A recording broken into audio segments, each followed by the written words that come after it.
Hey everybody, we are finally getting to the sort of cumulative modernist poetry review video that I promised you ages ago and then sort of deferred, thinking that it was better to keep all of the modernist poetry together in the video review at least, even though we had broken it up over 2 weeks of classes.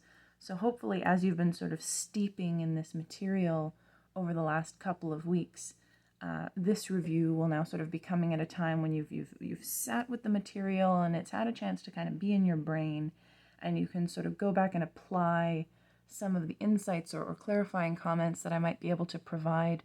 And as always, if something that I say in this video provokes questions or still just leaves gaps and you're like, but what about thing? Or I don't happen to cover one of the poems that you were kind of hoping that I would zero in on, as I repeat, as much as humanly possible, do reach out. Always contact with me if you have questions. I love to help, and I'm happy to expand on anything that I've said in an email or phone call. The poems that I would like to cover in this video, or however many sub-videos it turns out to be, from our first week of poetry coverings, I'm going to look at William Butler Yeats' The Second Coming, because it's a freaking weirdo.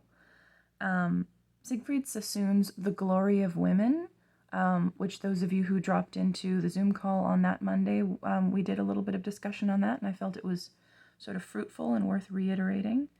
I'm not going to talk about Edna St. Vincent Millay, because we spent a fair bit of time on one of her poems in term one, and I think probably a certain familiarity with her style should carry over. But if that was one of the ones you were really, really hoping for and would like me to touch on, pop me a note. So yeah, Yeats, Sassoon. I'm also going to look at William Carlos Williams' poem, The Red Wheelbarrow, to sort of talk a little bit about like hardcore, teeny tiny compact imagism, the way he does it. And James Weldon Johnson's A Poet to His Baby Son. That one on special request from a student who had a really neat insight about it and wanted to take that a little farther. So that's always lovely to have as a springboard. From our second swath of readings, I'm going to speak a little bit about Randall Jarrell's The Death of the Ball Turret Gunner, Dylan Thomas, Do Not Go Gentle into That Good Night, which is a villanelle in terms of formalisms in poetry form. And I'll talk about the villanelle in terms of kind of some of its idiosyncrasies and its strengths and certain kinds of message that it's good at conveying or effect that it's good at building up. Philip Larkin, High Windows, P.K. Page, After Rain, Margaret Atwood, You Fit Into Me, and Seamus Heaney's Digging. That's a fair bit of ground to cover. So as I said, this may kind of come in a few fragments, but hopefully by the end of it, you'll feel like your boots are deeper in the mud, in a good way, more grounded, more at home with this material. So we're going to start with Yeats' A Second Coming. One of the things that you have to know, so you'll remember, Yeats is a Victorian poet who straddles into the modernist period. And I can't remember if I spoke at all during our coverage on the Victorian period about how one of the threads of sort of capital R romantic influence that was persisting during the Victorian period was there was this fashion at the time for what was called spiritualism.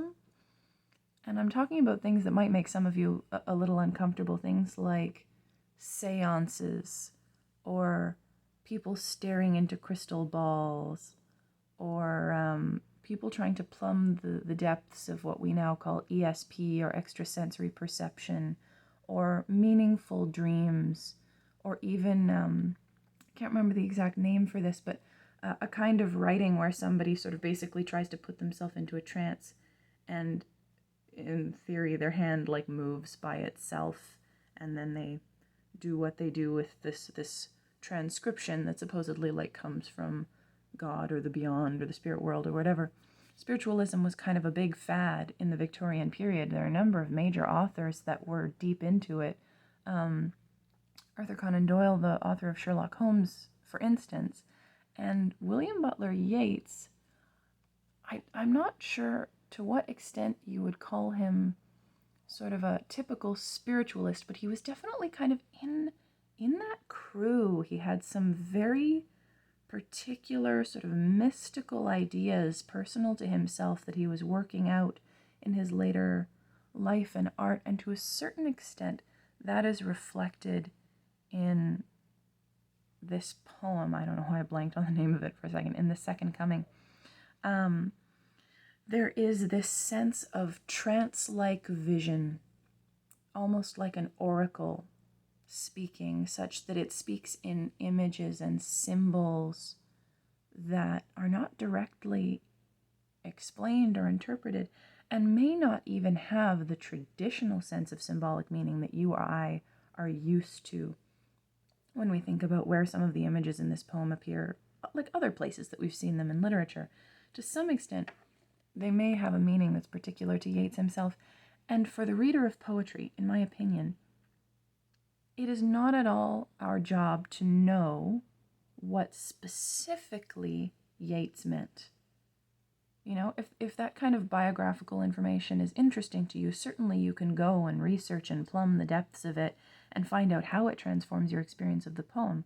But this poem, The Second Coming, was enormously popular in its time and stayed popular into the much of the 20th century, because people, even if they didn't fully understand it, they read it and it resonated with them. It captured something about their experience in this mysterious, nondescript way that people often couldn't put words to, except these sort of capacious, mysterious, archetypal types of phrases and images. So yeah, that's where we're just going to kind of break it down a little bit that way, and have in your mind the World Wars period, the First and the Second World War, the sense of utter breakdown, of order and confidence in the future, the sense of sort of collective trauma from the violence and destruction. There's, well, yeah, I think we'll just dive into the poem rather than me trying to tell you what it says. I will clarify a few words. In the first line, there's this word gyre, and in a basic sense, a gyre is a spiral or a vortex. In fact, when scientists look at ocean currents and how they move, carrying warm and cool air and sea life and things like that around the world, they've designated several of what they call gyres, dominant ocean currents that move in spirals or circles. There is one specific gyre that runs between the east coast of North America and the west coast of Europe and Upper Africa. There's a spiral that runs sort of like eastward past Newfoundland towards Europe, and then swirls down south and westward to the Caribbean. And of course, that gyre is the dominant current that carries transatlantic sea traffic and trade and all the rest of it. So a gyre is a spiral or vortex. And here Yeats says, turning and turning in the widening gyre, the falcon cannot hear the falconer. So in this case, you see how he's using the word gyre to mean the progressive sort of spiraling pattern of a hawk or a falcon's flight path as it rises or descends, right? Eagles, falcons, these kinds of birds, they circle up and circle down, but they taper or expand their flight path. And this image that Yeats uses when he talks about the falcon cannot hear the falconer, it carries with it a sense of loosening centrifugal force or centripetal force. I can't remember which is accurate. In that the wider the falcon gets, the less tethered it is to the center, the less tethered it is or even aware it is of the falconer. And there's a sense of ominousness about that, of having loosed something that we then cannot control. And I don't know to what extent anybody would find it fruitful to sort of just observe that the eagle is a major national symbol, both of the United States and of Germany for a long time, not just during the Reich. Turning and turning in the widening gyre, the falcon cannot hear the falconer. Things fall apart, the center cannot hold. Mere anarchy is loosed upon the world. The blood-dimmed tide is loosed. That repetition there is loosed, and everywhere the ceremony of innocence is drowned.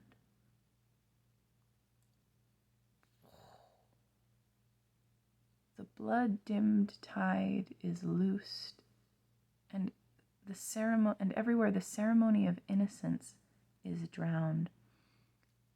This so captured the feeling that many people had at this time. There are two famous psychologists of the Victorian era that, like I say, straddled into the modernist period, Freud and Carl Jung.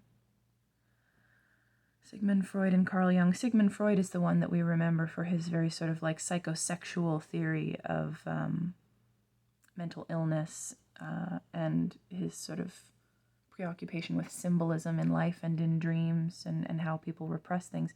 Carl Jung was a partner and a student of his who also sort of was really interested in symbolism and dreams and things like that. His theories of psychology developed a really strong sense of people having a shadow self, kind of a dark side that we're in tension with a lot of the time. And he had a real belief in and respect for the idea of meaningful dreams, even dreams of foresight, sometimes collective dreams, the idea that people could be having the same idea or symbol in their dreams at the same time around the world at a moment of major crisis, like if an earthquake happens or something like that. And I could be wrong, but I believe he had some kind of a dream or a major image around the time of the First World War about a tsunami, like a big wave. And every time I read this first stanza about the blood-dimmed tide is loosed, I think about that foreboding sense that Carl Jung had coming up to the World Wars period. The ceremony of innocence is drowned. The best lack all conviction, while the worst are full of passionate intensity. What a picture of a world, to be able to summarize that condition. And I think this becomes one of those lines like the beginning of Charles Dickens' A Tale of Two Cities. It was the best of times, it was the worst of times. It's just sort of this aphoristic line that fits itself to many different situations, and people find it, they just kind of, pick that one out and go, yep, taking that with me, because that just works for a lot of things. It's very expressive.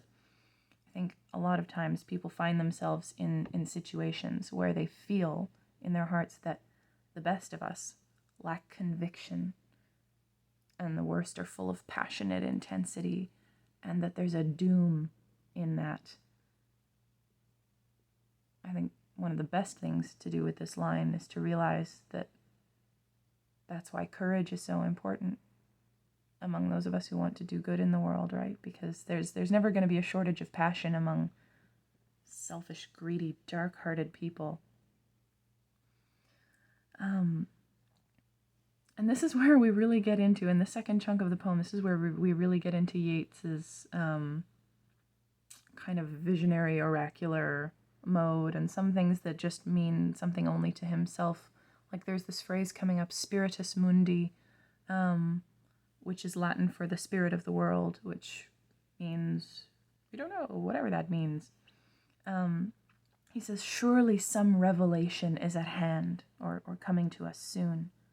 Surely the second coming is at hand, which normally means the return of Christ, the second coming.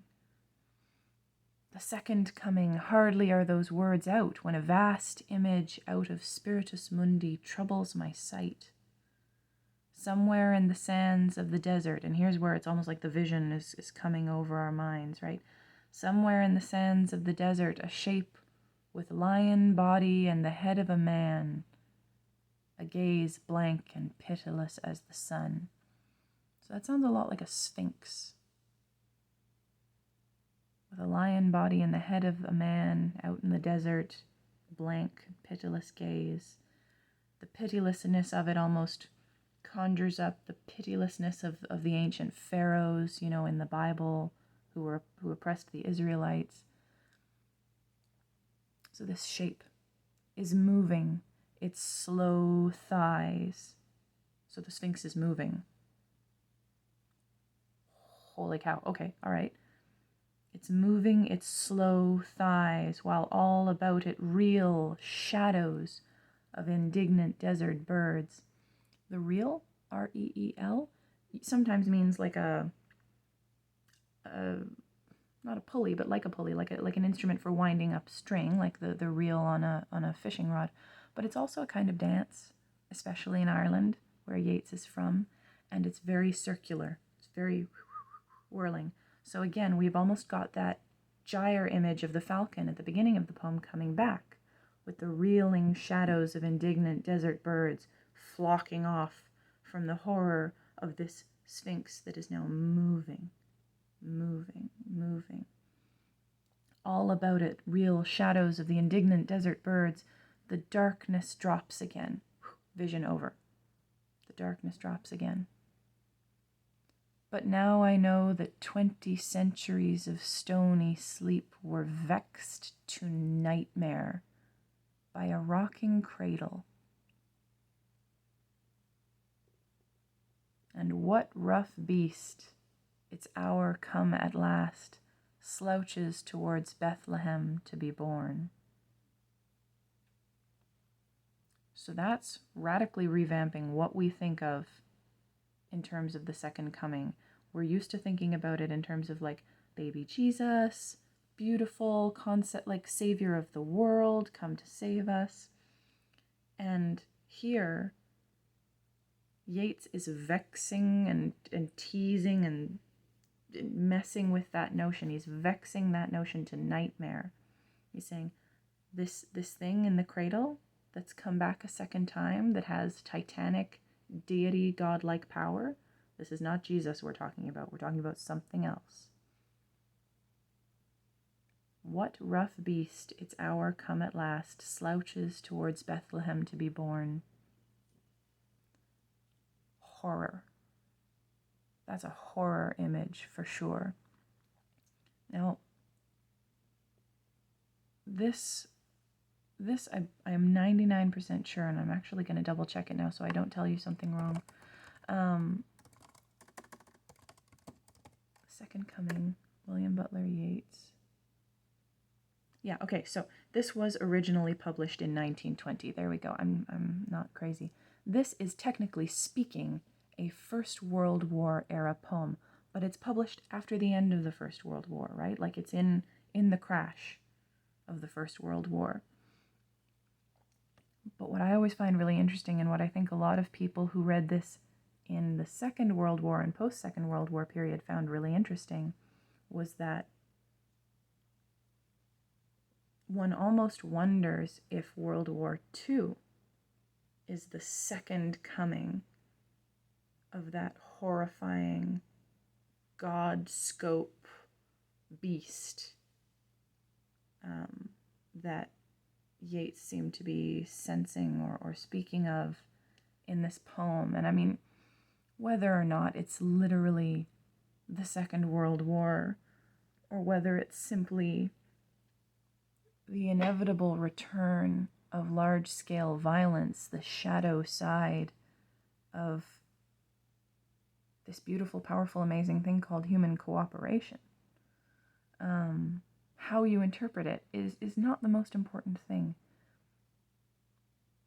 But I wanted to give this poem to you guys because it was just a very famous, much loved and much quoted sort of touchstone of the World Wars period, and because in terms of its imagery and its use of elusive phrases and references, it's an example of how poetry and imagery can kind of open up this imaginative space in which people can wrestle with emotions and ideas that are difficult even to put your finger on or articulate to yourself, never mind to someone else.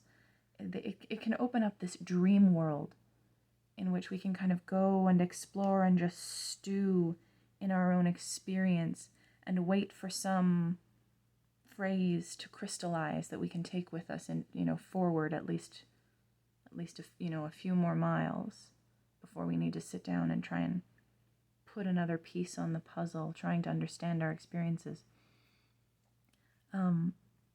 That was a long one. Not all of our poetry unpackings will take that long, but Yeats is complicated and this one is a weird one, so I wanted to make sure we gave it due space. Click on over to the next part in this video cluster.